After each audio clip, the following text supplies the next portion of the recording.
দীর্ঘ প্রায় ১৯ বছর পর বগুড়ায় ফিরছেন বিএনপির ভারপ্রাপ্ত চেয়ারম্যান তারেক রহমান। তারেক রহমান আগমনকে ঘিরে বগুড়ায় কিন্তু ব্যাপক প্রস্তুতি গ্রহণ করা হচ্ছে। এরই প্রস্তুতির অংশ হিসেবে আপনাদেরকে যদি আমি একটু দেখানোর চেষ্টা করি, বগুড়া সেন্ট্রাল হাই স্কুল মাঠ, যেখানে বিএনপির ভারপ্রাপ্ত চেয়ারম্যান তারেক রহমান, সাবেক প্রধানমন্ত্রী বেগম খালেদা জিয়ার আত্মার রুহের মাগফিরাত কামনা করে যে গণদোয়া, বগুড়া জেলা বিএনপি আয়োজিত গণদোয়া, সেই গণদোয়ায় অংশগ্রহণ করবেন।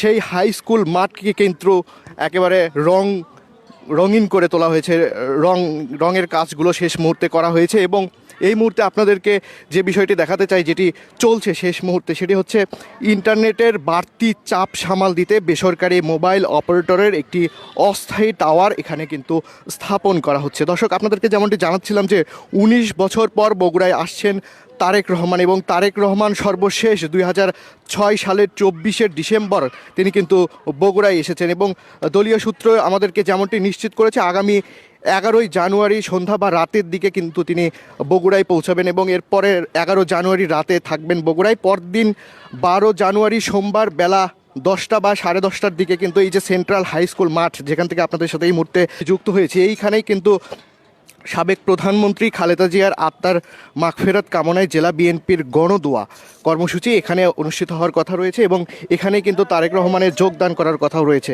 গণদোয়ায় অংশগ্রহণ করার জন্য কিন্তু সেন্ট্রাল হাই স্কুল মাঠে শেষ মুহূর্তের একেবারে প্রস্তুতি চলছে। এবং আপনাদেরকে জানাচ্ছিলাম যেটি, যে ইন্টারনেটের বাড়তি চাপ সামাল দিতে বেসরকারি মোবাইল অপারেটরের একটি অস্থায়ী টাওয়ার এখানে নির্মাণ করা হচ্ছে, যাতে এখানে বাড়তি লোক সমাগম হলেও যাতে ইন্টারনেটের কোনো সমস্যা না পড়েন, বাড়তি ভোগান্তিতে না পড়েন গ্রাহকরা, এই কারণে কিন্তু একটি অস্থায়ী টাওয়ার এখানে নির্মাণ করা হচ্ছে। তারেক রহমানের আগমন ঘিরে কিন্তু শহরের বিভিন্ন স্থানে কিন্তু সাজসজ্জার কাজ করা হচ্ছে। আপনাদেরকে যেমনটি জানাচ্ছিলাম যে এর আগেও আপনারা দৈনিক করতোয়ার বিভিন্ন নিউজে আপনারা দেখে থাকবেন যে বগুড়া শহরের বিভিন্ন স্থানে রাস্তায় যেমনটি হয়েছে যে রং করা হয়েছে, রাস্তার গাছের গোড়ালি যেগুলো রয়েছে সেগুলোতে রং করা হয়েছে। এছাড়াও কিন্তু রাস্তার মাঝের যেগুলো গাছ ছিল, সেই গাছের আগাছা যেগুলো ছিল সেগুলোও কিন্তু পরিষ্কার করা হয়েছে। এছাড়া আপনাদেরকে দেখিয়েছিলাম যে রাস্তায় কিন্তু পিচ ঢালাই করা হয়েছে, রাস্তা যেগুলো ভাঙাচোরা রাস্তা ছিল সেই ভাঙাচোরা রাস্তাগুলো কিন্তু সংস্কার করা হয়েছে বগুড়ায়। বগুড়া থেকে ১২ জানুয়ারি রংপুরের পীরগঞ্জে কিন্তু ২৪শের গণ অভ্যুত্থানের শহীদ আবু সাঈদের কবর জিয়ারত করতে যাবেন তারেক রহমান। এরপর ১৪ জানুয়ারি তিনি আবারও বগুড়ায় ফিরবেন। এরপরে গাবতলীর বাগবাড়িতে যাওয়ার কথা রয়েছে তারেক রহমানের।